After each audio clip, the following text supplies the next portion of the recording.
El año fue 2012 y mi nombre, aunque no importa, puede quedar como Iván. No soy investigador de lo paranormal ni nada parecido. Soy topógrafo, el que llega cuando alguien necesita medir linderos, revisar escrituras, cotejar croquis y, con suerte, señalar dónde empezará una barda. Ese otoño me contrataron para levantar el plano de una propiedad abandonada en San Agustín Etla, Oaxaca, una casa baja de adobe con techo de teja, al fondo de un terreno rectangular cubierto de mezquites y pasto seco. El dueño legal, un señor que apenas conocí, buscaba vender, el vecino ponía peros al lindero del arroyo. Yo fui con mi nivel, la cinta, la bitácora, y esa torpeza propia del que no sabe cuándo volver a un sitio es mala idea. La casa se alzaba con la dignidad de lo olvidado. Tenía 4 cuartos alineados, así me lo dijeron en la oficina ejidal, y un porche perpendicular con columnas carcomidas por termitas. Las puertas eran simples tablones, patinados por décadas de manos, polvo y sol. A nadie parecía importarle que dentro aún quedaran muebles viejos.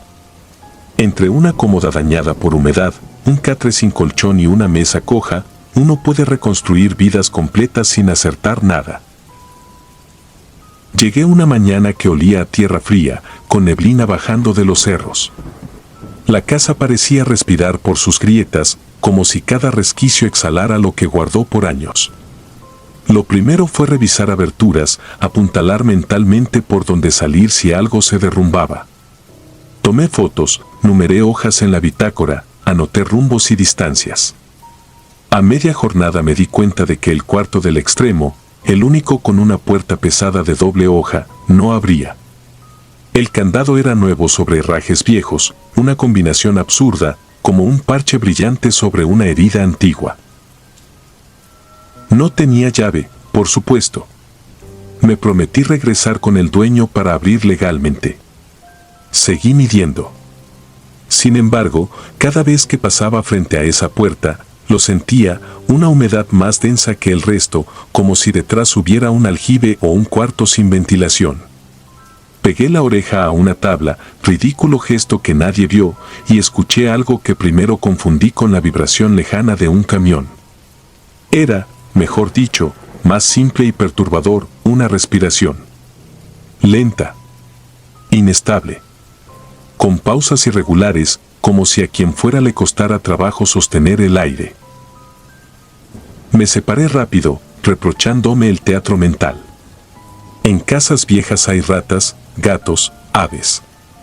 El eco hace trucos. Volví a mi recorrido. Cuando el reloj marcó la 1 de la tarde, la respiración seguía. Parecía venir más nítida, como si la madera absorbiera el sonido y lo trajera hasta mí.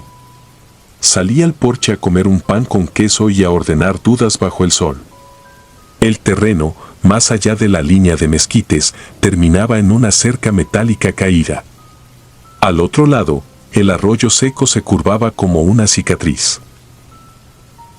Regresé a trabajar.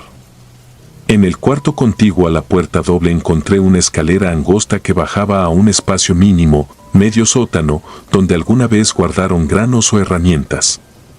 No pude terminar de bajar porque un olor agrio me hizo toser hasta el mareo. Subí y apunté, sótano, revisar con mascarilla. Tomé una foto a la puerta doble. La cámara se trabó. Lo atribuí a la batería. Pero el resto del día, cada foto tomada frente a esa puerta quedó en negro, mientras el resto salían normales. Cambié de equipo. Lo mismo. Al caer la tarde fui a dejar los equipos a la camioneta. En la calle, una señora que llevaba tortilla envuelta en servilleta me preguntó si al fin iban a tirar la casa. Le dije que no sabía, que solo medía. Me miró con cierta lástima y siguió su camino. Oaxaca tiene de esas miradas, dicen más de lo que uno está dispuesto a oír. Regresé adentro para recoger la cinta que había olvidado sobre la mesa coja. Y entonces pasó algo que todavía ahora, al escribir, lleva mis manos a un temblor chiquito. La respiración ya no venía de detrás de la puerta, sino del pasillo mismo, a unos pasos de mí. No fue una corriente, ni viento por ranuras. Fue una respiración humana, húmeda, con un arrastre al final, como si alguien forzara el aire a salir por un pulmón lastimado. No corrí. No podía. El cuerpo se pone serio cuando la mente entiende que una carrera no arregla un límite. Retrocedí despacio, salí al porche, caminé por la lateral y fui directo a la puerta doble. Puse la mano sobre la madera. Estaba fría. Apoyé la oreja otra vez, odiándome. La respiración continuaba del otro lado, pero ahora con un intermedio que reconocí, un golpecito, leve, como de uñas o de anillos contra tabla. 3 golpes cortos, un descanso, y luego el aire. Repetidos. No busqué explicación. Cerré con mis dedos el candado que ya estaba cerrado, gesto absurdo, y di por terminado el día. Dormí en una posada barata cerca del mercado. No imaginan la textura del sueño. No fue pesadilla como en las películas. Fue un sueño con detalles mínimos, el olor del mezquite, el chirrido de la teja cuando cede, esa sombra del cuarto que uno no logra iluminar ni con lámpara. Me desperté 3 veces convencido de que alguien respiraba detrás de la puerta del baño. La tercera ya no encendí la luz. Me quedé escuchando, inmóvil, hasta amanecer. Volví a la casa con el dueño al día siguiente. Traía las llaves en un llavero viejo. Me dijo que aquella puerta doble pertenecía al cuarto de su tía, que en paz descanse, aunque dudó al decirlo, como quien repite algo aprendido. Le conté lo de la respiración sin dar matices para no parecer sugestionado. Sonrió con cortesía. Abrió el candado, retiró una tranca interna y empujó. El cuarto estaba casi vacío, un ropero sin puertas, una cama sin colchón, un cuadro ladeado de San Judas con el vidrio roto. El olor, como de ropa guardada mucho tiempo, nos envolvió. Caminé hasta la pared del fondo. El piso tenía una zona más hundida, repleta de marcas circulares como de cubetas. En la esquina, detrás del ropero, encontré una trampilla pequeña, de madera nueva, mal disimulada con periódicos viejos. El dueño tragó saliva cuando la señalé. Me aseguró que nunca la había visto. Movimos el ropero entre los dos. Abrí la trampilla. Un hueco, no más profundo que 1 metro, forrado con tablas recientes. No había nada, salvo una cuerda amarrada a una argolla y el rastro de humedad subiendo por la pared. Cerré. El dueño volvió a poner la tranca con manos torpes. Le sugerí que no usara ese cuarto para nada. Él negó con la cabeza y me pidió terminar rápido. Tenía que concluir medidas ese mismo día. Pasé la tarde entre estacas y coordenadas. El sol se inclinó. El aire comenzó a bajar su temperatura. La respiración regresó. No sé cómo explicarlo sin traicionar la realidad. Uno sabe cuando un sonido está donde no debe. Estaba ahí. A mi espalda. Caminé hacia el porche y la escuché moverse conmigo, siempre a la misma distancia, como si el espacio no cambiara para ella. En el pasillo, la puerta doble estaba de nuevo cerrada. Nadie la había tocado. Candado puesto. Tranca por dentro. Alguien, o algo, la cerró sin estar. A esa hora ya no había nadie afuera. El pueblo se guarda temprano cuando el frío baja de los cerros. Me negué a irme con la mitad del trabajo. Entré a la recámara junto a la puerta doble. Abrí mi bitácora y anoté, con letra que no parece mía, respira cerca. No abre.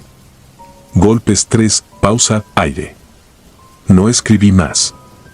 Del otro lado comenzaron los golpes, 3, como antes. Después, la respiración. Y entre un golpe y otro, algo nuevo, arrastre. No de pies. De algo pesado que raspa madera. Un mueble que se desplaza con trabajo. Pensé en el ropero que habíamos movido por la mañana. Pensé en la trampilla. Me levanté con una determinación que no reconozco y, con la linterna, busqué por el techo la unión de las vigas, como si ahí hubiera un secreto. no lo había. Pero había un hilo, asomando entre dos tablas del plafón. Un hilo de nylon que bajaba hasta perderse detrás del marco de la puerta doble. Tiré de él. Se tensó hacia adentro. Del otro lado algo raspó. Y entonces, suavemente, la tranca interna cedió. El candado seguía puesto por fuera, sí, pero la tranca ya no. Lo supe por el sonido seco. No quise empujar. No abrí. No soy tan valiente. Me quedé inmóvil, con la linterna apuntando al suelo, y la respiración se me pegó a la nuca como aliento de enfermo. La linterna parpadeó. Duró lo justo para que viera, sobre el polvo del piso, dos huellas pequeñas, descalzas, apuntando hacia mí desde la puerta. No había huellas de regreso. No recuerdo haber corrido, pero aparecí fuera, con la noche completa en la cara. Me temblaban los dedos, la mandíbula, los párpados. Apagué todo y dejé el equipo. Al otro día recogí mis cosas con el dueño y cobré lo justo por el plano inacabado. No regresé. El trato de compraventa, supe meses después por un colega, se cayó. El vecino aprovechó para apropiarse del lindero del arroyo. Nadie peleó. Ahora, cuando me toca un terreno con casa vieja, reviso puertas con más cuidado. Llevo cinta para sellar trampillas. Y, cuando me piden que duerma en el sitio para avanzar temprano, digo que no. Hay sonidos que no se inventan, respiraciones que no pertenecen a pulmones vivos, aire que no sale de una boca. Y hay puertas que, aún cerradas con candado, se abren desde adentro, como si el tiempo respirara también, lento, dolido, esperando que alguien haga el gesto equivocado. No sé qué guardaba aquella trampilla. No pondré palabras donde solo hubo un hilo invisible tirando por dentro. Lo único que conservo, fuera del plano torpe y las fotos oscuras, es la certeza de que esa casa, como todas las casas abandonadas, aprendió a vivir con alguien que nunca se fue. Y uno, si escucha con paciencia, puede oír cómo ese alguien cuenta sus días en una respiración lenta, imperfecta, al ritmo de 3 golpes, pausa y aire. Después de oírlo, se aprende a no preguntar. Se aprende a cerrar despacio, a no mirar atrás y a dejar que las tablas sigan respirando sin testigos. Porque algunos cuartos están vivos por el lado equivocado de la puerta.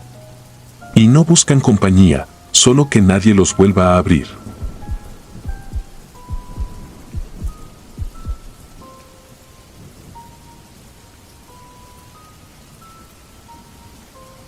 Era el año 2010. Mi grupo de amigos y yo, 7 en total, éramos jóvenes e insensatos. Estábamos obsesionados con lo paranormal, aunque más por diversión que por una verdadera creencia en lo sobrenatural. Habíamos escuchado historias sobre casas embrujadas en la región de Zacatecas, pero, como muchos jóvenes, nos considerábamos inmunes a los terrores de la oscuridad. Así fue como una noche de verano, sin pensarlo demasiado, decidimos pasar una noche en una de las casas más famosas por su leyenda de abandono y tragedia. La casa en cuestión estaba ubicada a las afueras de la ciudad, en medio de campos secos y áridos. Nadie vivía cerca, y las historias contaban que perteneció a una familia adinerada que desapareció misteriosamente en los años 50.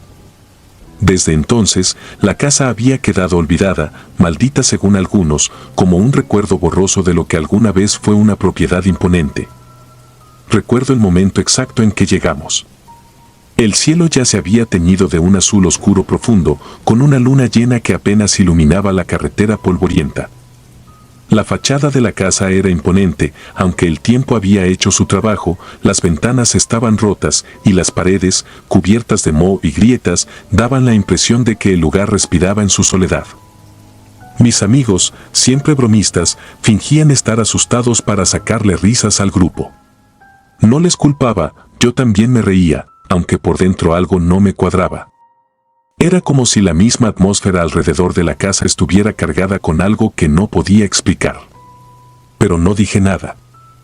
Era el mayor de todos, y no quería que pensaran que me estaba echando para atrás. Entramos a la casa con linternas, pero el aire frío del interior era sofocante, como si el tiempo dentro se hubiera congelado. El polvo en el suelo formaba una capa espesa y el sonido de nuestros pasos resonaba en el vacío. Los muebles estaban aún allí, cubiertos por sábanas grises y sucias, como si los antiguos dueños hubieran salido con la intención de regresar, pero nunca lo hicieron. Nos instalamos en lo que parecía haber sido el salón principal. Algunos de mis amigos empezaron a preparar lo que llamaron el campamento, sacando las mochilas con provisiones y sacos de dormir. Otros comenzaron a explorar. Yo, por mi parte, me senté en una de las sillas desvencijadas y traté de calmarme. La verdad era que, a pesar de las risas, algo en el aire me incomodaba profundamente. Los sonidos que hacía la casa parecían más que simples crujidos de madera vieja. Se sentían deliberados. Pasaron unas horas antes de que lo inexplicable comenzara. Eran alrededor de las 2 de la madrugada cuando oímos el primer sonido. Parecía un susurro, pero no provenía de ninguno de nosotros. Se extendió por la habitación, como si las mismas paredes estuvieran hablando. Nadie se lo tomó en serio al principio, riéndonos de lo que asumimos era el viento colándose por alguna ventana rota. Pero los susurros continuaron, más claros, más cercanos. «Alguien está ahí», dijo uno de mis amigos en tono burlón, esperando una respuesta cómica de algún otro. Pero nadie respondió. En ese momento, la risa en el ambiente murió. Nos quedamos todos en silencio. Fue entonces cuando escuchamos un golpe, fuerte y seco, proveniente del piso de arriba. Las linternas giraron rápidamente hacia las escaleras. «Tal vez un animal», dijo alguien, aunque su voz ya no sonaba tan segura. Decidimos investigar, o al menos, eso fue lo que intentamos hacer para convencernos de que no había nada de qué preocuparse. Subimos en parejas, linternas en mano, el crujir de los escalones debajo de nuestros pies resonando como disparos en el vacío de la casa. Al llegar al segundo piso, nos dividimos para revisar los cuartos. Me emparejé con David, mi amigo más cercano desde la infancia. Su rostro mostraba una mezcla de excitación y nerviosismo, pero yo ya no podía ignorar la sensación opresiva que parecía envolvernos. Abrimos la puerta de uno de los cuartos. Dentro, todo parecía normal, muebles viejos, polvo acumulado, una ventana rota que permitía que el viento se colara y agitara las cortinas. Sin embargo, algo no estaba bien. Había un olor a humedad, pero también algo más, algo que no podía identificar. De repente, David se detuvo y me miró, su rostro pálido. «¿Lo oyes?», susurró. Y entonces lo escuché. No era el viento. Era una voz. Baja, susurrante, pero claramente provenía de dentro de la habitación. Era un sonido como un gemido, apenas audible, pero suficiente para helarnos la sangre. Sin decir una palabra más, ambos retrocedimos y cerramos la puerta de golpe. Al bajar las escaleras, notamos que faltaba alguien. Raúl, el más bromista del grupo, no estaba con los demás. Preguntamos si había bajado antes, pero nadie lo había visto. Decidimos que probablemente estaba intentando asustarnos, así que comenzamos a buscarlo por la casa. Lo llamamos varias veces, primero en tono divertido, pero luego, cuando no respondió, comenzamos a preocuparnos. Revisamos habitación tras habitación, pero no había rastro de él. Era como si se hubiera desvanecido. El pánico comenzó a apoderarse de nosotros. Intentamos racionalizarlo, tal vez había salido de la casa y estaba escondido afuera. Salimos a buscarlo, iluminando con nuestras linternas el terreno que rodeaba la casa, pero no había señales de Raúl. Comenzamos a discutir sobre qué hacer. Algunos querían irse, otros insistían en buscar más a fondo. Fue entonces cuando volvimos a escuchar los susurros, pero esta vez no estaban dentro de la casa. Venían de afuera, de los campos secos. Era una mezcla de voces, no humanas, no animales, sino algo que no podía definir. Parecían estar llamándonos, pero en un lenguaje que ninguno de nosotros comprendía. Regresamos a la casa, cerrando las puertas detrás de nosotros. Algo estaba muy mal y ya no podíamos ignorarlo. Intentamos llamarlo al celular, pero no había señal. Decidimos que lo mejor era esperar hasta el amanecer y luego buscar ayuda. Sin embargo, la noche solo empeoró. Cada uno de nosotros empezó a ver cosas que no podíamos explicar, sombras moviéndose por el rabillo del ojo, figuras que parecían deslizarse por los corredores, aunque nunca estaban ahí cuando girábamos las linternas. Lo más perturbador fueron las voces. No solo susurraban, repetían nuestros nombres, como si supieran quiénes éramos. A medida que las horas pasaban, nos dimos cuenta de que algo más estaba presente en esa casa. Algo que no pertenecía a este mundo. Y entonces, en un instante, la casa se sumió en un silencio absoluto. Fue un silencio tan denso que ni siquiera se escuchaba el viento afuera. Y en ese silencio, escuchamos pasos. Pero no eran pasos normales. Eran lentos, pesados, y resonaban desde el piso de arriba. Como si algo nos estuviera vigilando, aguardando el momento adecuado. Nadie tuvo el valor de moverse. Simplemente nos quedamos allí, petrificados, esperando lo inevitable. Los pasos se detuvieron justo en lo alto de las escaleras. Con el corazón latiéndome en los oídos, dirigí mi linterna hacia allí, esperando ver a Raúl. Pero no había nadie. Solo el vacío. Y, sin embargo, sentí claramente que algo nos observaba. Lo siguiente que recuerdo es haber salido corriendo de esa casa. No puedo decir quién fue el primero en moverse, pero en cuanto alguien lo hizo, todos lo seguimos.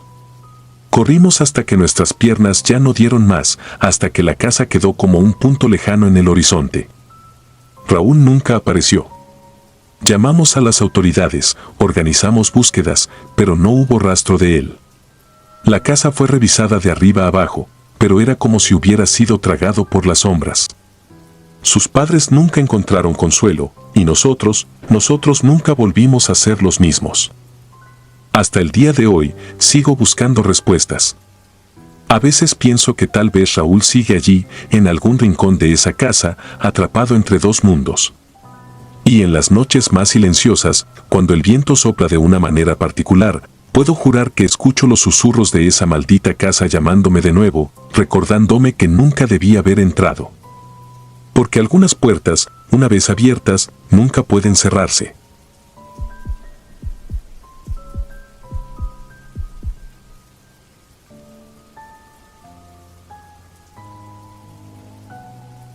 Siempre había sido escéptica de lo paranormal. Crecí en una familia donde lo racional y lo lógico siempre tenían la última palabra. Si algo no podía explicarse, simplemente no era real. Pero, como muchas creencias firmemente arraigadas, la mía se desmoronó de la manera más brutal e inesperada. Todo comenzó una calurosa tarde de verano en el norte de México, cuando un grupo de amigos y yo decidimos visitar una casa abandonada en las afueras de nuestro pequeño pueblo. Nos habíamos reunido para planear alguna actividad emocionante y, entre risas y bromas, surgió la idea de ir a explorar esa vieja propiedad que siempre había estado rodeada de rumores extraños. Historias sobre desapariciones, cultos y avistamientos inexplicables circulaban entre los habitantes del pueblo, pero nadie les daba demasiada importancia. Hasta esa noche, para nosotros, solo eran cuentos exagerados para asustar a los niños. Éramos 5, Diego, Andrés, Carla, Sofía y yo. La casa en cuestión estaba en medio del campo, a unos 15 kilómetros del centro del pueblo, y la carretera que conducía hasta allí apenas se veía, consumida por la maleza y el abandono. Al llegar, la luz del atardecer teñía el cielo de un tono anaranjado y proyectaba sombras largas y deformes sobre la fachada envejecida de la casa. Era una construcción vieja, de 2 pisos, con las ventanas rotas y una puerta principal que apenas se mantenía en su lugar. Los árboles alrededor parecían haber crecido de manera salvaje, como si la misma naturaleza intentara reclamar lo que alguna vez fue suyo. Una vez frente a la puerta, nos detuvimos un momento. Sofía, siempre la más supersticiosa del grupo, sugirió que nos fuéramos antes de hacer algo de lo que nos pudiéramos arrepentir. Pero Diego, siempre con su actitud desafiante, la convenció de que no pasaría nada. Entramos con linternas, listos para descubrir lo que la casa ocultaba. El interior era oscuro, polvoriento y lleno de escombros. Pisos de madera crujían bajo nuestros pies y el aire tenía un olor rancio, casi asfixiante. A pesar del calor del exterior, la temperatura dentro de la casa era significativamente más baja. Pasamos por varias habitaciones en la planta baja, donde el mobiliario estaba destruido o cubierto de telarañas, y finalmente encontramos una escalera que conducía al sótano. Fue entonces cuando Carla, apuntando su linterna hacia el suelo, notó algo que nos detuvo en seco: un pentagrama tallado en la madera del suelo, rodeado de lo que parecían manchas oscuras, casi negras. Sangre seca, probablemente. Un frío escalofrío recorrió mi espalda al verlo. No era el tipo de cosa que uno espera encontrar en un sitio abandonado. Andrés, siempre el más curioso, sugirió bajar al sótano. Las historias sobre rituales satánicos en la casa nos venían a la mente, pero nadie decía nada en voz alta. Al final, todos accedimos, ya que no queríamos dejarnos llevar por las supersticiones sin fundamento. La puerta del sótano rechinó al abrirse, revelando una oscuridad que parecía casi sólida. Bajamos uno por uno, iluminando los escalones de madera que crujían con cada paso. El sótano era pequeño, de techo bajo, y las paredes estaban cubiertas de moho. El aire era denso, como si no hubiera circulado en años. En el centro del sótano, rodeadas por lo que parecían marcas en el suelo, había varias velas apagadas. Había algo extraño en esa disposición, en la forma precisa en que estaban colocadas. Sentí una opresión en el pecho, una sensación de estar siendo observada. Diego se burló, diciendo que tal vez alguien había realizado un ritual de Halloween aquí hacía años. Pero todos sabíamos que eso no era cierto. Las marcas eran demasiado precisas, demasiado detalladas. Fue entonces cuando Sofía gritó. Nos giramos hacia ella, que señalaba un rincón oscuro del sótano. No vimos nada al principio, pero luego lo escuchamos, un suave susurro, apenas audible, pero que parecía resonar en nuestros oídos, como si viniera de dentro de nuestras propias cabezas. No había viento, ni corriente de aire, pero las velas que estaban apagadas empezaron a tambalearse levemente, como si una brisa invisible las agitara. «Vámonos», dije, con el corazón acelerado. Algo no estaba bien, y todos lo sabíamos. Pero antes de que pudiéramos subir las escaleras, la puerta del sótano se cerró de golpe, sumiéndonos en una oscuridad casi total. Las linternas parpadearon y luego, una a una, empezaron a apagarse. Lo siguiente que recuerdo es el caos. Diego intentó abrir la puerta, pero estaba atascada. Los susurros aumentaron en volumen, como si varias voces estuvieran hablando al mismo tiempo, susurrando cosas que no podíamos entender. Carla empezó a sollozar, Andrés gritaba instrucciones para mantener la calma, pero nada funcionaba. La sensación de ser observada se volvió insoportable. Sentía como si algo estuviera cerca, algo que no podíamos ver, pero que podía sentirnos a todos. Uno por uno, comenzaron a desaparecer. Primero fue Sofía. Estaba junto a mí, temblando, cuando de repente un grito salió de su garganta, y luego, silencio. Su linterna cayó al suelo, pero ella ya no estaba. Buscamos desesperadamente, pero no había señales de ella. Andrés desapareció poco después, sin un sonido. Solo, desapareció. En ese punto, ya estábamos en pánico. No había forma de explicar lo que estaba pasando. Diego seguía golpeando la puerta, tratando de forzarla, pero era inútil. Carla fue la siguiente. La escuché respirar con dificultad a mi lado, y luego, nada. Simplemente no estaba. Quedábamos solo Diego y yo. Podía sentir el terror apoderándose de mí, mi mente intentando racionalizar lo irracional. Algo más estaba en ese sótano con nosotros, algo que no era humano. Algo que no debía estar ahí. Finalmente, la puerta se abrió. No sé cómo ni por qué, pero Diego y yo no dudamos en correr hacia las escaleras. Mientras subíamos, sentí algo frío rozando mi tobillo, pero no me detuve. No podía. Al llegar al primer piso, me giré para ver si Diego estaba detrás de mí, pero él también se había ido. Salí de la casa, jadeando, sintiendo como el aire frío de la noche llenaba mis pulmones. La luna brillaba alta en el cielo, pero la casa detrás de mí se alzaba oscura y amenazante. Era como si fuera un ser vivo, hambriento, esperando su próxima víctima. Nunca encontré a mis amigos. Se organizó una búsqueda, por supuesto, pero no hallaron rastro alguno. Yo era la única testigo de lo que había sucedido, pero nadie me creyó. Pensaron que había entrado en pánico, que algo en la casa me había afectado psicológicamente. Pero yo sabía la verdad. No sé qué era lo que habitaba en esa casa, ni cómo logró atraparlos a todos. Pero lo que sí sé es que hay lugares en este mundo que deberían permanecer olvidados, sellados y nunca explorados. Porque hay cosas antiguas y oscuras que acechan en las sombras. Y yo fui lo suficientemente desafortunada como para toparme con una de ellas. Hasta el día de hoy, sigo soñando con esa casa. La veo en mis pesadillas, rodeada de susurros y oscuridad, con las figuras de mis amigos atrapados para siempre en ese maldito sótano. Y cada vez que despierto, tengo la misma sensación de que algo, o alguien, me está observando, esperando el momento adecuado para reclamarme también.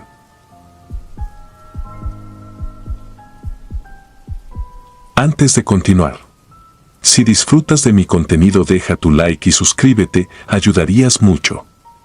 Y dime a qué hora te atreves a escuchar estas siniestras historias.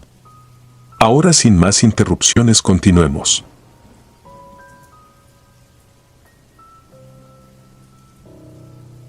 Tengo 34 años y soy guardia de seguridad en una propiedad abandonada.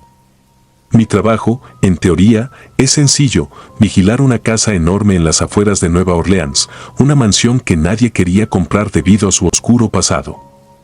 Había escuchado rumores sobre el lugar, pero eran solo eso, rumores. Historias inventadas por los locales para asustar a los forasteros o para evitar que la propiedad fuera adquirida. Nunca fui de los que creen en esas cosas. La mansión, a pesar de su historia, era solo una construcción vieja, grande y mal cuidada. A primera vista, parecía como cualquier otro edificio que ha estado vacío durante mucho tiempo. Mi trabajo consistía en recorrer los alrededores y asegurarme de que nadie entrara sin autorización. El sitio había sido utilizado en varias ocasiones por vagabundos o adolescentes en busca de aventuras nocturnas. Se suponía que yo era la barrera entre el caos que las personas podían provocar y la tranquilidad de un lugar olvidado. Las primeras noches pasaron sin mayor problema. El aire estaba cargado de humedad, como es común en esta parte del país, y el viento siempre susurraba entre los árboles, creando sonidos que, al principio, podían parecer inquietantes. Sin embargo, me acostumbré rápidamente. El eco de mis pisadas en los pasillos vacíos se volvió parte de mi rutina. La casa crujía por la falta de mantenimiento y, con el tiempo, dejé de prestarle atención a esos ruidos. Todo era normal, hasta esa noche. Era una noche como cualquier otra, o al menos eso pensé. Estaba en mi oficina improvisada, vigilando las cámaras que había colocado en los puntos más importantes de la casa. Las pantallas mostraban las imágenes en blanco y negro, una visión algo distorsionada debido a la mala calidad de los equipos, pero suficiente para hacer mi trabajo. Entonces, sucedió algo que no esperaba. En la cámara que daba a la sala principal, una de las habitaciones más grandes de la mansión, escuché un sonido distante. Parecía una risa. Al principio pensé que era una interferencia en el sistema, pero al enfocar mi atención, pude distinguir claramente una especie de carcajada suave, como si alguien estuviera disfrutando de una broma, pero no había nadie en esa sala. Lo sabía porque la acababa de revisar durante mi ronda de rutina. Me levanté de inmediato, agarré mi linterna y me dirigí hacia la sala principal. La mansión, a pesar de su tamaño, tenía una distribución relativamente sencilla, y no tardé mucho en llegar. Al abrir la puerta, la sensación de frío en el aire me golpeó de inmediato, como si la temperatura hubiera bajado repentinamente. Revisé la sala con la linterna, iluminando cada rincón. No había nada fuera de lugar, solo los muebles cubiertos con sábanas blancas y el polvo que se acumulaba sobre ellos. Pero algo no estaba bien. Podía sentirlo. El silencio en esa habitación era abrumador, como si todo el aire hubiera sido absorbido, y lo único que quedaba era una presión invisible, una presencia que no podía ver, pero que sabía que estaba allí. Me quedé parado en el centro de la sala, girando lentamente, tratando de entender de dónde había venido el sonido. Y entonces lo vi. En las cámaras había algo que no podía explicarse. Sombras. Sombras que se movían. Al principio pensé que era solo un efecto de la luz, quizás algo con la estática o el ángulo de las cámaras. Pero no. Esas sombras se movían con intención. Eran figuras humanoides, altas y delgadas, que parecían deslizarse por las paredes, como si estuvieran bailando en una macabra coreografía. Mi corazón comenzó a latir más rápido, y sentí que un sudor frío bajaba por mi espalda. Corrí de vuelta a mi oficina para revisar las cámaras de nuevo. Allí estaban, las sombras, moviéndose entre las habitaciones de la mansión, deslizándose de un cuarto a otro. Pero lo peor era que, a pesar de que las sombras eran claramente visibles, no había ninguna fuente física para ellas. Ningún cuerpo que las proyectara. Lo que sea que estuviera generando esas figuras no era humano. Y no estaba solo. Me senté frente a las pantallas, tratando de recuperar el aliento y pensar con claridad. Intenté razonar conmigo mismo. Tal vez era una broma, una especie de engaño. Alguien había encontrado una forma de proyectar esas sombras. Tal vez algún grupo de chicos había entrado sin que me diera cuenta. Pero no había visto ni escuchado nada que indicara una entrada forzada. Revisé las puertas y ventanas una y otra vez, pero todo estaba cerrado. Bloqueado, como siempre. El reloj marcaba las 3 de la mañana cuando decidí hacer algo que jamás pensé que haría en este trabajo: huir. No iba a quedarme a averiguar qué estaba sucediendo en esa casa. Pero cuando me levanté para dirigirme a la salida, la risa volvió. Esta vez, más fuerte, más clara. Provenía del piso superior, como si alguien, o algo, estuviera justo sobre mí. Contra mi mejor juicio, subí las escaleras. Cada paso resonaba en el vacío de la mansión, el eco multiplicándose en el silencio. El aire era más pesado, y sentí que cada respiración se volvía un esfuerzo consciente. Llegué al segundo piso y caminé por el pasillo que llevaba a las habitaciones principales. Había puertas a ambos lados, todas cerradas, excepto una al final, entreabierta. La risa venía de ahí. Con la linterna en la mano, empujé la puerta lentamente, y lo que vi me congeló el alma. La habitación estaba vacía, pero las sombras, esas mismas sombras que había visto en las cámaras, estaban allí, danzando en las paredes, moviéndose en un ritmo que no podía comprender, una danza que no pertenecía a este mundo. Me quedé paralizado por lo que parecieron ser eternos segundos, incapaz de moverme o reaccionar. Mi mente intentaba comprender lo que estaba viendo, pero no encontraba ninguna lógica. Y entonces, una de las sombras se separó del resto y comenzó a avanzar hacia mí. No caminaba ni corría, simplemente se deslizaba, cada vez más cerca, hasta que sentí su presencia justo frente a mí. Era una oscuridad densa, palpable. Sentí un frío inexplicable, como si todo el calor de mi cuerpo hubiera sido absorbido. Y entonces, escuché algo, una voz, un susurro apenas audible, que decía: no estás solo. Corrí. No recuerdo cómo ni cuánto tiempo, pero corrí sin mirar atrás, bajando las escaleras y atravesando la mansión hasta la salida principal. El viento afuera golpeaba con fuerza, pero no importaba. Necesitaba salir de ese lugar. Salí del edificio y me quedé en el porche, respirando profundamente, tratando de calmarme. El amanecer no estaba lejos, pero no podía quedarme allí ni un minuto más. Dejé mi equipo y renuncié al trabajo esa misma noche. A la mañana siguiente, reporté lo sucedido a mis supervisores, pero nadie me creyó. Dijeron que probablemente estaba cansado, que mi mente me había jugado una mala pasada. Pero yo sabía lo que vi, lo que sentí. Esa mansión no estaba vacía. Algo antiguo y oscuro habitaba en ella, y no me necesitaba a mí para protegerla. La casa tenía sus propios guardianes, sombras que no pertenecían a este mundo. Pasaron meses antes de que pudiera dormir bien de nuevo. A veces, en mis sueños, revivo esa noche, escucho la risa, veo las sombras moverse. Pero lo peor es que, Cada vez que cierro los ojos, escucho esa voz, el susurro que no me deja en paz. No estás solo. Y me pregunto, con un terror creciente, si algún día esas sombras volverán a buscarme.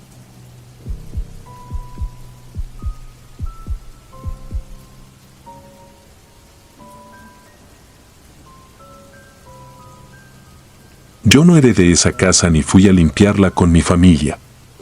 En 2014 trabajaba como fotógrafo de avalúos y tenía la mala costumbre de aceptar encargos que otros preferían rechazar. Me llamaron de madrugada para documentar una casona en ruina al borde del centro histórico de Tepic, a 3 cuadras del viejo Panteón. El cliente solo dijo que la necesitaba antes del lunes, que había trámites urgentes con el municipio. Pagué por adelantado una noche de hotel, cargué baterías y, por precaución, llevé una lámpara de minero y un cubrebocas. A esas casas no se entra sin prevención, excremento de murciélago, polvo, muebles con clavos. Cosas normales, peligros tangibles. Lo que encontré allí no tenía clavos. La fachada estaba comida por el salitre, con un portón de madera curvado por la humedad y una aldaba en forma de mano. Los vecinos no se asomaban, pese a que era sábado en la tarde y todo alrededor olía a comida. Toqué por cortesía. Nadie respondió. Metí la llave, empujé y me recibió un olor a paños húmedos, granos viejos, fruta podrida. La luz del atardecer apenas entraba por unos vitrales verdes.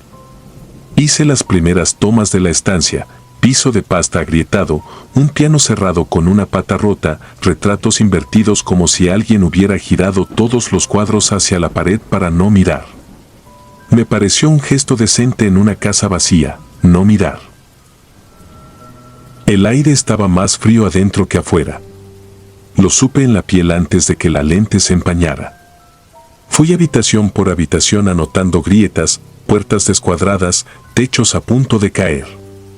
En el corredor del patio interior había macetas secas y, en el piso, un rastro de yeso que dibujaba una línea de pared a pared, no continua, sino a golpes, como si alguien hubiera espolvoreado con prisa y luego se arrepintiera. En un extremo de esa línea descansaba un pasador oxidado suelto, de los que se colocan por fuera de una puerta. No encajaba en ningún lado. Lo guardé en la bolsa del chaleco a modo de curiosidad. Subí al segundo piso convencido de que ahí estarían las fotos más útiles, vigas vistas, filtraciones, el tipo de daños que justifican un derribo. La escalera crujía bajo mi peso como si respirara, no hacia abajo, sino hacia adentro, como si el peldaño se diera primero y se arrepintiera luego. Arriba, un pasillo largo con 4 recámaras a cada lado. En la segunda encontré un catre sin colchón, una Biblia abierta boca abajo y, detrás de la cabecera, un montón de plumas negras, no de gallina, eran más finas, brillantes, como de cuervo. Me temblaron los dedos al enfocar. No por asco. Fue una idea muy precisa, esas plumas no estaban allí desde hacía años, parecían recientes. Regresé al pasillo y escuché que algo rozaba dentro de la pared. No eran ratas. Las conozco, van deprisa, se equivocan, regresan. Aquello avanzaba a un ritmo constante, como un dedo que busca en yeso blando. Quise decir en voz alta que eran las caídas de la casa, el eco, el problema del silencio. Me guardé la explicación. Seguí al final donde había una puerta gruesa pintada de blanco, con listones clavados en cruz por su cara externa. Me dije que fotografiarla era suficiente y que no debía tocar nada. Sin embargo, el listón de abajo se desprendió con un suspiro cuando me acerqué, como si hubiera estado sostenido por un hilo. La cruz se desarmó sola. Tenía las manos sudadas y el pasador oxidado dentro de la bolsa, pesado como una decisión. No abrí. Tomé distancia, ajusté ISO, disparé 4 veces. El visor tembló apenas. No por mí. Tembló como cuando pasa un camión pesado. Allí no pasó ninguno. Bajé a respirar al patio. Al cruzar el corredor, mi lámpara de minero reflejó algo que no había visto, marcas de manos en la pared, muy arriba, como si alguien hubiera apoyado las palmas desde el otro lado y el moho hubiera dibujado su forma. 5 dedos largos, limpios de moho, repetidos en una línea que no seguía la altura de un adulto, subían, bajaban, como si quien marcó fuera trepando y resbalando a la vez. El aire olía ahora a metal mojado. No me pregunté a qué, ya lo sabía. Decidí acelerar. Sería una noche larga si me dejaba distraer por detalles. En la cocina tomé planos generales, en el cuarto de servicio, un armario con candado roto.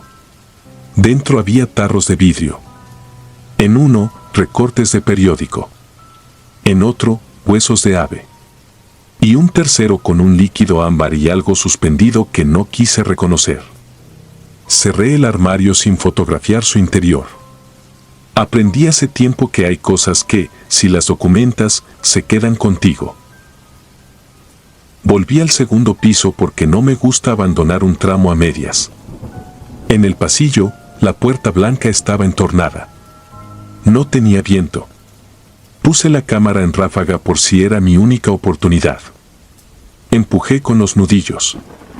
Adentro, oscuridad densa, olor a cal apagada y agua estancada. Nada de muebles. Solo paredes y una ventana tapiada por dentro con maderas. Me pareció un cuarto sellado para que nadie viviera ahí. Tomé fotos de los clavos, de la junta de la ventana, del piso. Había marcas en el suelo, curvas, repetidas, como si alguien hubiera arrastrado las uñas en círculos. Me acerqué con la lámpara. No eran uñas. Eran las patas de una mesa que ya no estaba. Un ruido detrás de mí, no fuerte, pero definitivo, el chasquido de un pasador. Al girar, vi la puerta cerrada. No se había dado un portazo, solo se había puesto en su sitio, con esa certeza de objeto que sabe para qué fue creado. Emití esa risa seca con la que un adulto se miente cuando no quiere asustarse. Puse la mano en la manija. No giró. Pegué la frente a la madera. El otro lado devolvía frío. Me dije que estaba encerrado en un cuarto vacío con una ventana sellada y que eso, en términos reales, era un problema práctico. Tenía el teléfono. Sin señal. Las paredes viejas absorben todo, la humedad, el ruido, también la comunicación. No grité. Usé el hombro. La madera no cedió. El chasquido del pasador se repitió, esta vez arriba, esta vez a la izquierda, donde no veía. Entendí con una claridad hiriente que no había un pasador. Había dos. Recordé el hierro oxidado en mi chaleco como si fuera una burla. Saqué la cámara pensando en golpear, en hacer palanca. El visor encendido iluminó alrededor de mis dedos. Allí, en la pintura cuarteada, alguien había escrito frases cortas en lápiz. No eran rezos. Eran instrucciones, no lo nombres. No te disculpes. No repitas. Abajo, un símbolo hecho con círculos incompletos que me obligó a apartar la mirada. Me descubrí respirando muy rápido. En el silencio, algo respiraba conmigo. Si yo hacía 3 respiraciones cortas, eso respondía con una larga. Si yo aguantaba el aire, eso parecía esperar a que la sangre me golpeara los oídos para comenzar otra vez. Nunca supe cuánto tiempo pasó en ese cuarto. En algún momento escuché pasos en la escalera. No eran muchos, eran 2, uno más pesado que el otro. La manija bajó por fuera con un pulso cansado. El pasador se corrió como si arrastraran una cadena vieja. La puerta se abrió lo justo para dejar entrar un hilo de luz gris. No vi a nadie. Di un paso y choqué con un olor de hombre fumador, reciente, tabaco barato, ese que impregna las uñas. Me abrí paso, salí al pasillo. No había nadie en la escalera. En la baranda, incrustada en la madera, una colilla aún tibia. Apreté los dientes para no preguntar quién estaba. Bajé sin revisar nada más. Cerré con llave y la dejé colgada en el lado de adentro, como la encontré. Afuera, el día ya no era día, había una claridad sucia de madrugada próxima. El panadero del carrito me miró pasar con mi estuche y la lámpara colgando del cuello. Me preguntó si la casa seguía en venta. Dije que no lo sabía. Caminé 3 cuadras, monté en el taxi del sitio y no hablé. En el hotel revisé las fotos con la idea de borrar aquellas que no necesitaba. Descubrí otras que yo no recuerdo haber tomado, 2 del pasillo enfocadas a la altura de la baranda, un reflejo en el vitral verde como una figura donde no había nadie, y una dentro del cuarto blanco, tomada desde una esquina que yo no alcancé, donde la ventana tapiada estaba abierta apenas 1 centímetro y del otro lado, en ese mínimo resquicio, una piel gris como de palma extendida. Entregué el trabajo el lunes sin comentarios técnicos. Me pagaron por transferencia y pidieron el archivo original, no solo el reporte. Acepté porque así se hace. El cliente, un hombre joven con camisa planchada y ojeras, me preguntó si había visto algo. Le dije que la estructura estaba perdida. Sonrió con un gesto que no llegó a los pómulos y me extendió un recibo. Cuando me dio la espalda, la tela de su camisa, a la altura de la cintura, estaba impregnada del mismo olor a tabaco barato. No regresé a esa casa. No paso por esa calle. Pero desde entonces escucho de vez en cuando, en mi departamento, de noche, un respirar que no es mío. No es el del refrigerador, ni el del perro del vecino. Respira como lo hacía la escalera, hacia adentro. A veces, sin pensarlo, pongo un pasador a mis propias puertas, un pasador que no encaja del todo, que se queda flojo, y me siento frente a él hasta que amanece, como si bastara con vigilarlo para que no se deslice buscando su sitio. He aprendido a no nombrarlo, a no disculparme, a no repetir. Y, aún así, cuando apago la luz, siento que la casa donde vivo se hincha, se contrae, se acomoda alrededor de mí con paciencia antigua, como si, en vez de yo ocuparla, fuera ella quien me habita. Y de pronto entiendo que todo lo que me rodea, el yeso, la madera, las puertas, no está ahí para separarme del mundo, sino para guardar un ritmo que no me pertenece. No sé si la vendieron. No quiero saberlo. Hay casas que tienen dueños aunque sus escrituras digan otra cosa. Lo aprendí esa tarde. Lo confirmo cada noche cuando, sin motivo, el aire del cuarto se enfría y la manija de mi puerta, sin que nadie la toque, se alinea sola, con una precisión que ya reconozco, buscando ese sonido breve, ese chasquido, como de hierro satisfecho, del pasador que encaja. Si disfrutas de los relatos, te invitamos a apoyarnos con un like y un comentario, ya que eso nos ayuda muchísimo. Además, si aún no estás suscrito o suscrita, te animamos a formar parte de la comunidad del terror. Muchas gracias por escucharnos y por tu apoyo.